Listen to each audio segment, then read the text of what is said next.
All right. Welcome back to the Road to Revenue. We are in episode 4, believe it or not. We are throwing these things out at a violent pace.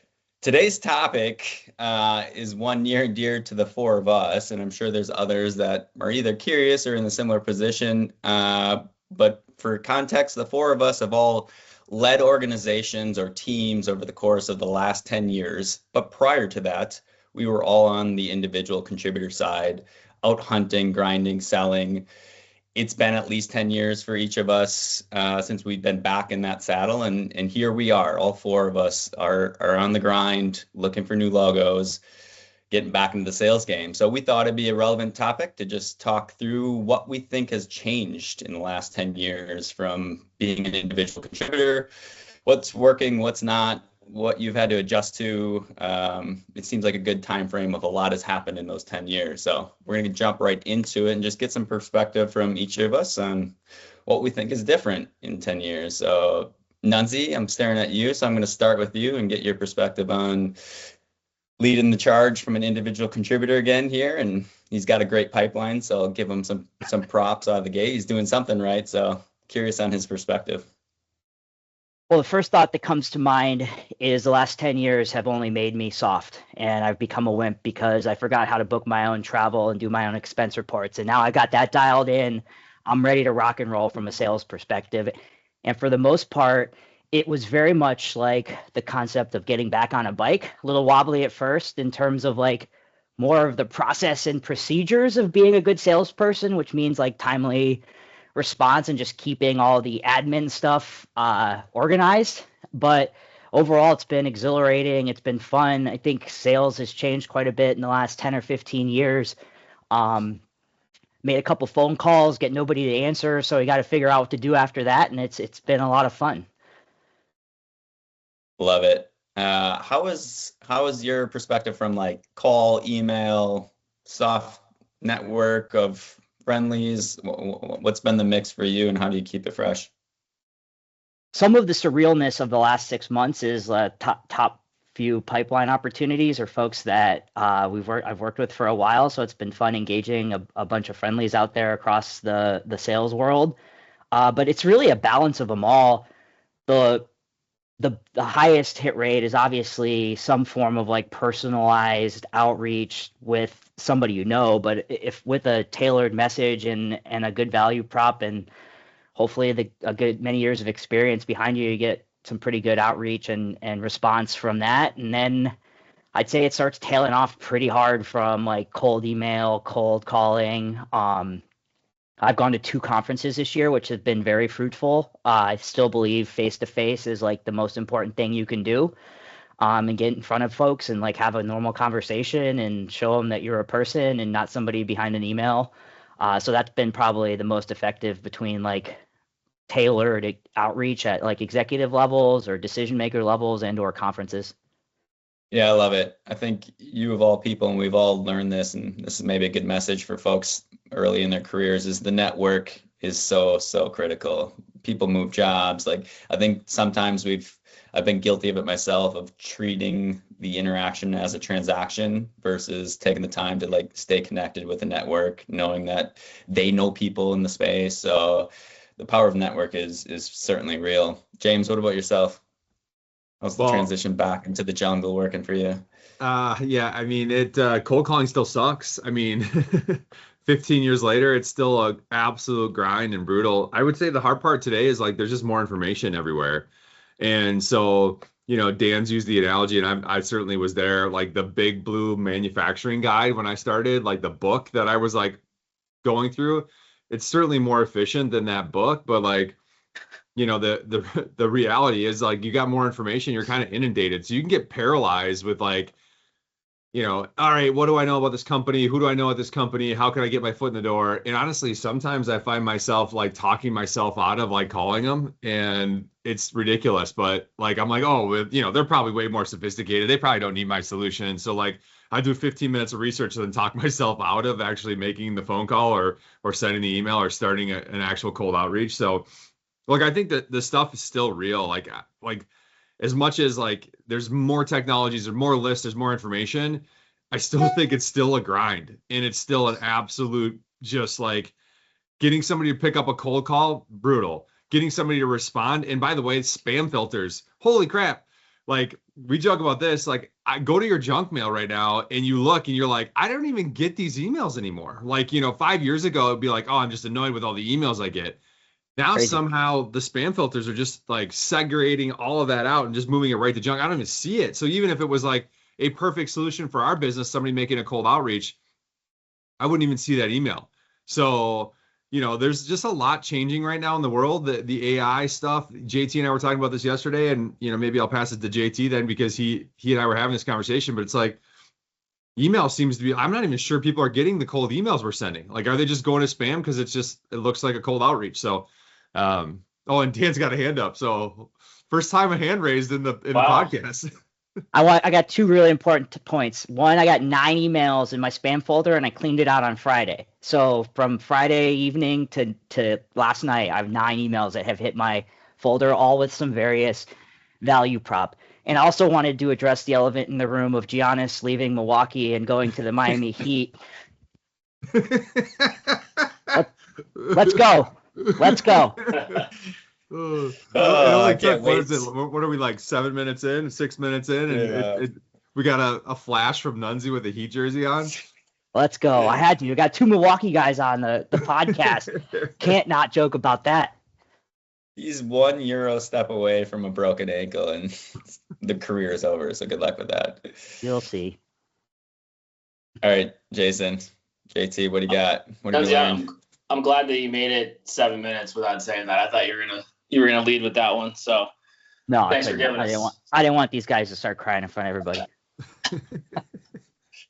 But no, I think both your points are spot on. I mean, when I think about what has changed from back when I was selling as an individual contributor versus now 10 years ago, like, it's just a completely different game now with all the tools, and automation has just made volume cheap across the board, right? When you think about email, phone, LinkedIn, like all of it, the amount of sheer volume that is going out right now and flooding prospects' inboxes and phones is just, it's not sustainable. Like, so I think there's right now, it's all about how do you appear human at the end of the day, because like, there's just so much AI out there, and even really good AI generated stuff tends to just feel and sound a little bit different. So as much as it's changed and the volume has gone up, I think now it's about using AI to like take out all of the other stuff that we used to spend a bunch of time doing, like research and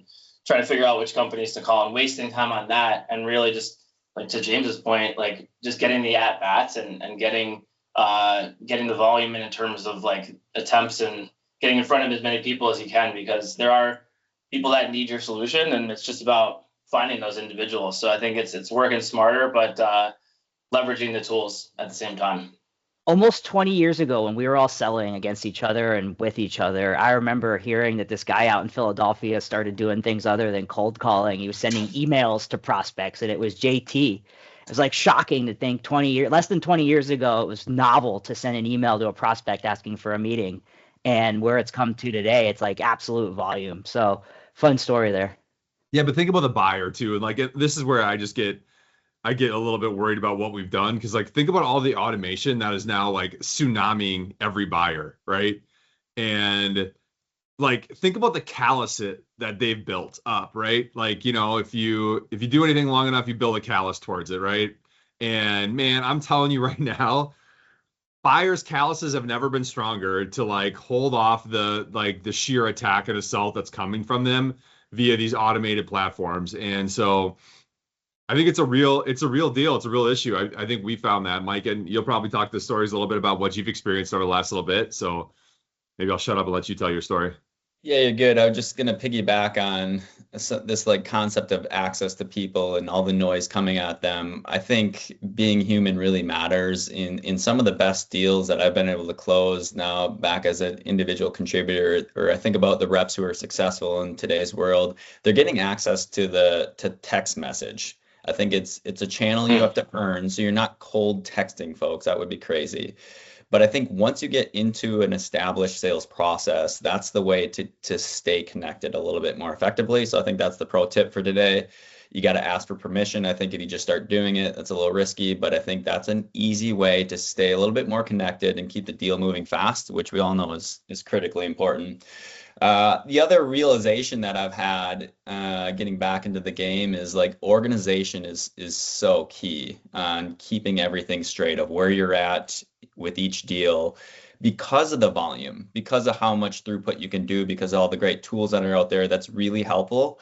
But if you just don't have a process that's organized, you're just going to create chaos because you've got hundreds of potential emails going out and phone calls. You're doing all of these things. To keep track of all of that, you could start to lose the interest of a really good prospect. So it's that balance. How do you thread the needle of getting the throughput that's necessary to crack through? Because just hoping that someone's going to come inbound to you from marketing probably isn't a winning strategy. Cold calling 300 people without a plan probably will piss some people off, but like somewhere in between there, if you've got a regimented schedule, you're not calling every day, maybe it's every other day with mixed messages on LinkedIn and emails, like that organization all of a sudden really matters to the prospect. I think that it doesn't sound like you're just mass blasting everyone at once.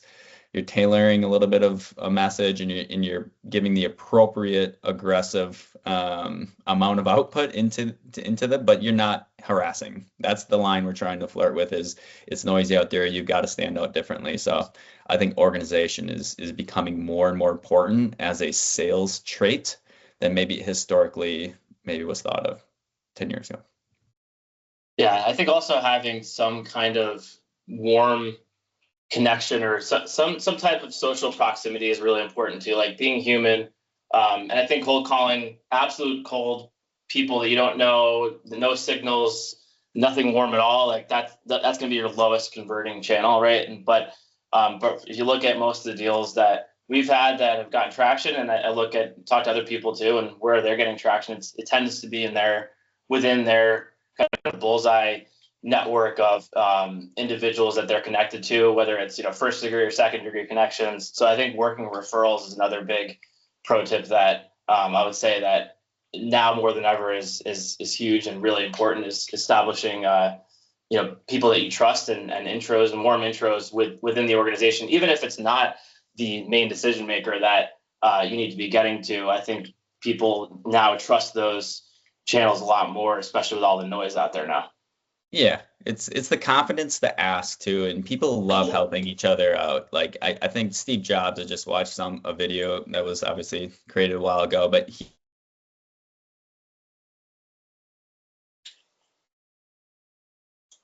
Steve Jobs shut him down. I also think the interesting thing on we didn't bring up a perspective. We all came from massive companies and only have ever sold for massive companies, and the way different world. And to Mike's point of like the blocking and tackling of being a good salesperson to the thousands of people that I've led the last 10 years, I understand why you all didn't do the same things every day. Yeah, no, I think that's a good point too. How long do you think we talk with Mike Frozen like this? I mean, it's pretty funny. I bet we can get AI to start moving his mouth and see what we can actually put in there. We were at the 1 minute mark anyway, so I don't know if you we'll take over hosting here. But we probably should just shut it down. It's a sign we've used up enough bandwidth to go. Yeah, too many tokens, I guess. Mike's been he is the most active cold caller, and 10 years ago, he also had bad Wi-Fi in Green Bay. So it seems like the same things that are happening 10 years ago that are happening today. That's fair. He's gone now. Like the other piece that, like, maybe one thing I want to mention quick, and like I'll take 30 seconds on it, but like the other thing that hasn't changed at all for me is it still takes companies a ton of time to make a decision. Yeah. Like back in the day, we were all struggling with that. Be like, oh, we got them close, and it's like 3 months close later. For 4 months, 6 months, 8 months. I'm like, come on, make a decision already. It just so I would say, like, from a sales standpoint, like it feels like the buying decision-making process in most organizations are completely broken, and getting people to say yes, and like the work we have to go through, and knowing from the internal side, like, we joked about this all the time. Like when we bought a CRM back in the day for a big company, like I had to get like 17 people to say yes to that thing, and it had to be consensus across all 17. It's like these things can't go on like this either. And so, I mean, those poor buyers on the other side of things probably want to buy stuff too, but they can't get it through. I hope that changes in the next era of go to market in terms of needing 15 to 20 people to make a decision. I think as companies think about leaner and more like efficient, they can't have buying groups of 10 and 15 people for everything. I just don't think that happens. I'm hoping that's one of the fruits of the new world order of selling in today's day and age. Yeah, right on. All right. Well, Dan, you want to close us or what? Yeah, so we are wrapping up here. We look at rolling right into the hot summer, and we've got a couple of really fun and exciting guest hosts coming up, which I'll keep those anonymous. Really focused around the buyer experience and selling from the buyer's perspective. As we can do all the great things that we want as salespeople, but there's another human being at the end of the equation there, and you need to understand the buyer's perspective as well. So we're going to really focus on the customer and the buyer's perspective the next couple sessions, and appreciate all the viewers and looking forward to session 5. And we'll say goodbye for Manders for you. He must be crying over the Giannis trade. All right. See you guys. All right. See ya.